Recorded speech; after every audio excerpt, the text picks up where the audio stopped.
Bismillahirrahmanirrahim. Assalamualaikum warahmatullahi wabarakatuh. Salam sejahtera untuk kita semua. Bagaimana kabarnya adik-adik? Semoga tetap dalam lindungan Allah Subhanahu wa taala. Pada kesempatan kali ini saya akan mengajak adik-adik untuk belajar tentang materi menyimpulkan informasi teks pidato persuasif. Kompetensi dasar pada pertemuan kali ini yakni 4.3 menyimpulkan gagasan, pandangan, arahan atau pesan dalam pidato. Dalam hal ini lingkungan hidup, kondisi sosial, dan atau keragaman budaya yang didengar dan atau dibaca. Tujuan pembelajaran: setelah mengikuti serangkaian proses pembelajaran, peserta didik diharapkan mampu menyimpulkan gagasan, pandangan, arahan, atau pesan dalam pidato, dalam hal ini lingkungan hidup, kondisi sosial, dan atau keragaman budaya yang didengar dan atau dibaca. Alur pembelajaran. Alur pembelajaran untuk mempermudah pembelajaran kita pada pertemuan kali ini, saya akan membaginya ke dalam 3 alur. Yang pertama, pemahaman konsep. 2, latihan menyimpulkan. 3, evaluasi.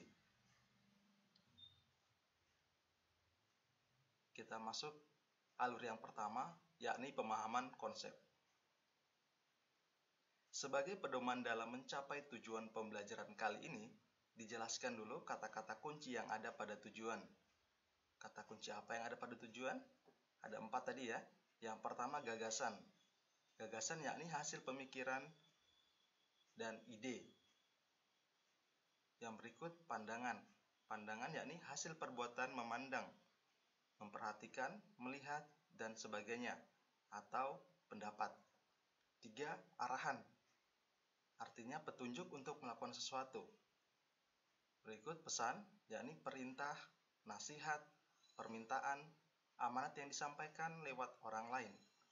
Nah, pengertian tersebut, keempat kata kunci tersebut ada dalam KBBI, Kamus Besar Bahasa Indonesia, edisi kelima, aplikasi luring atau luar jaringan, atau kalau dalam bahasa Inggrisnya offline. Berdasarkan arti kata-kata kunci di atas, agar tidak membingungkan, maka kata nomor 1 dan 2 secara garis besar bermakna sama. Maka kita pakai satu istilah saja, yakni pandangan. Sedangkan untuk nomor 3 dan 4 juga memiliki kesamaan makna. 3 dan 4 memiliki kesamaan makna, maka kita pakai istilah pesan. Jadi yang disimpulkan nanti digunakan 2 istilah saja, yakni pandangan dan pesan. Berikut, masih di alur pemahaman konsep, cara efektif mengidentifikasi informasi teks pidato persuasif adalah: yang pertama, membaca keseluruhan teks. 2, menentukan intisari informasi isu yang dibahas. 3, menentukan intisari argumen-argumen yang dikemukakan. 4, menentukan pesan atau ajakan. 5, menyatukan atau menggabungkan nomor 1 sampai dengan 4 di atas. 6, menyederhanakan nomor 5 tersebut menjadi satu kalimat simpulan. Kita masuk di alur yang kedua, latihan menyimpulkan. Perhatikan pidato persuasif berikut. Adik-adik bisa baca dan atau juga bisa dengarkan apa yang saya akan baca. Kita mulai ya. Assalamualaikum warahmatullahi wabarakatuh. Marilah kita panjatkan puji dan rasa syukur kehadirat Allah Subhanahu wa taala. Berkat karunia dan nikmat yang telah diberikan kepada kita semua, kita dapat berkumpul di pagi ini dalam keadaan sehat walafiat. Tak lupa salawat serta salam selalu tercurahkan kepada Nabi besar Muhammad SAW yang telah memperjuangkan nilai dan agama yang luhur ini hingga sampai kepada kita semua. Terima kasih saya ucapkan atas waktu dan tempat yang telah diberikan kepada saya untuk menyampaikan pidato singkat tentang pendidikan karakter yang harapannya kelak para generasi muda yang mempunyai visi besar dalam membangun bangsa ini. Saya juga berharap semoga apa yang akan saya sampaikan ini dapat memberikan manfaat, khususnya bagi saya sendiri dan kepada semua yang dapat hadir di tempat ini. Hadirin yang saya hormati, Saat ini bangsa kita tengah menghadapi persoalan yang sangat serius, yaitu menurunnya moral di kalangan remaja. Banyak remaja yang sudah terpengaruh oleh sikap hidup hedonis dan kehidupan yang mengabaikan nilai-nilai dan norma yang berlaku di masyarakat. Hal ini bisa dilihat dari data yang telah disampaikan oleh beberapa lembaga. Misalnya salah satu lembaga independen memaparkan fakta yang mencengangkan bahwa 65% remaja saat ini sudah pernah melakukan hubungan seksual seperti ciuman, seks bebas, dan bahkan berhubungan dengan sesama jenis. Tidak hanya itu, data yang dikeluarkan oleh Badan Narkotika Nasional atau BNN tidak kalah mengherankan. Mereka mengeluarkan data bahwa pengguna narkoba dari golongan remaja mencapai 79% pada tahun 2015. Angka ini mengalami kenaikan sekitar 20% dari tahun lalu. Bahkan mereka juga menyatakan bahwa setiap 7 menit terdapat korban yang meninggal dunia akibat penggunaan narkoba. Hadirin yang saya hormati, data-data tersebut sudah cukup membuktikan apa yang sedang terjadi saat ini. Lantas, di manakah peran pendidikan sekolah, guru, dan orang tua? Mengapa para remaja saat ini terjerumus ke dalam kehidupan yang tidak sesuai dengan nilai dan norma yang berlaku di masyarakat kita? Setelah diteliti, ternyata pemuda atau remaja saat ini telah kehilangan karakter sebagai kesatria. Hal ini disebabkan lemahnya pendidikan karakter yang mereka dapatkan baik di sekolah maupun di rumah. Lebih dari itu, sekolah saat ini hanya mengutamakan pendidikan yang mengejar hasil berupa nilai daripada mendidik anak agar mempunyai karakter yang baik dan mulia. Hal ini bisa dilihat dari berkurangnya jam pendidikan moral dan Pancasila, atau sekarang lebih dikenal dengan pelajaran PPKN di sekolah. Oleh sebab itu, yang kita butuhkan saat ini adalah contoh pendidikan karakter agar dapat mengatasi permasalahan yang terjadi. Demikianlah pidato singkat yang dapat saya sampaikan, dan mohon maaf apabila ada perkataan yang tidak berkenan di hati. Akhir kata, wassalamualaikum warahmatullahi wabarakatuh. Baik adik-adik, itu tadi contoh pidato persuasif ya yang saya sudah bacakan. Nah, sekarang kita akan belajar menyimpulkan pandangan dan pesan teks pidato persuasif. Contohnya seperti ini. Sebelum disimpulkan, terlebih dahulu diidentifikasi seperti pada pertemuan sebelumnya ya. Pertemuan sebelumnya kita mengidentifikasi pandangan dan pesan.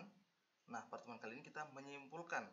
Namun sebelum disimpulkan, kita tetap akan mengidentifikasi terlebih dahulu. Yang pertama, hasil identifikasinya adalah sebagai berikut. Menurunnya moral di kalangan remaja berupa sikap hidup hedonis dan amoral. 2. Banyak data membuktikan bahwa telah terjadi penurunan moral remaja. 3. Remaja saat ini telah kehilangan karakternya sebagai kesatria. 4. Remaja memperoleh pendidikan karakter yang lemah, baik di sekolah maupun di rumah. 5. Sekolah saat ini hanya mengutamakan pendidikan yang mengejar hasil berupa nilai daripada karakter yang baik dan mulia. Nah, ini masuk di pandangan. Berikut yang keenam, perlunya keteladanan atau contoh pendidikan karakter agar dapat mengatasi permasalahan yang terjadi. Ini masuk di pesan. Nah, tadi ada berapa? 1 sampai 5 itu pandangan, kemudian yang 6 itu pesan. Sekarang kita akan menggabungkan ya. Semuanya tadi sebelumnya kita akan gabungkan menjadi seperti berikut. Menurutnya moral di kalangan remaja berupa sikap hidup hedonis dan amoral. Banyak data membuktikan bahwa telah terjadi penurunan moral remaja. Remaja saat ini telah kehilangan karakternya sebagai kesatria. Remaja memperoleh pendidikan karakter yang lemah, baik di sekolah maupun di rumah. Sekolah saat ini hanya mengutamakan pendidikan yang mengejar hasil berupa nilai daripada karakter yang baik dan mulia. Untuk mengatasi masalah tersebut, maka diperlukan keteladanan atau contoh pendidikan karakter baik di rumah maupun di sekolah. Sekarang setelah digabungkan, kita akan simpulkan. Simpulannya seperti ini. Menurunnya moral di kalangan remaja dikarenakan lemahnya pendidikan karakter baik di rumah maupun di sekolah. Maka dalam hal ini diperlukan keteladanan pendidikan karakter. Itu simpulannya ya. Sekarang kita masuk di evaluasi atau tugas adik-adik. Pertama, bacalah atau simaklah pidato persuasif berikut. Kemudian simpulkanlah pandangan dan pesan yang terdapat di dalamnya. 2. Gunakan format pengerjaan seperti contoh di bawah ini. Nama kalian, kelas berapa, kemudian tulis judulnya, menyimpulkan pandangan dan pesan teks pidato persuasif. Ya, formatnya seperti ini. Jenis informasi, kemudian uraian. Jenis informasinya ada pandangan, pesan, simpulan. Jadi hanya itu dulu adik-adik ya. Sebelum disimpulkan, terlebih dahulu diidentifikasi pandangan dan pesannya. Baik, berikut saya akan bacakan teks pidatonya. Perhatikan baik-baik. Assalamualaikum warahmatullahi wabarakatuh. Salam sejahtera. Bapak dan Ibu yang kami muliakan dan segenap insan pendidikan di tanah air. Selamat merayakan Hari Pendidikan Nasional tahun 2020. Peringatan Hari Pendidikan Nasional kali ini harus kita lakukan di tengah pandemi COVID-19. Semoga kita semua diberikan kesehatan, kekuatan, dan semangat agar bisa melalui masa sulit ini. Saat ini kita sedang melalui krisis COVID-19. Krisis yang memakan begitu banyak nyawa. Krisis yang menjadi tantangan luar biasa bagi negara kita dan seluruh dunia. Tetapi, dari krisis ini kita mendapatkan banyak sekali hikmah dan pembelajaran yang bisa kita terapkan saat ini dan setelahnya. Untuk pertama kalinya, guru-guru melakukan secara daring atau online, menggunakan tools atau perangkat baru, dan menyadari bahwa sebenarnya pembelajaran bisa terjadi dimanapun. Orang tua untuk pertama kalinya menyadari betapa sulitnya tugas guru, betapa sulitnya tantangan untuk bisa mengajar anak secara efektif, kemudian menimbulkan empati kepada guru yang tadinya mungkin belum ada. Guru, siswa, dan orang tua sekarang menyadari bahwa pendidikan itu bukan sesuatu yang hanya bisa dilakukan di sekolah saja.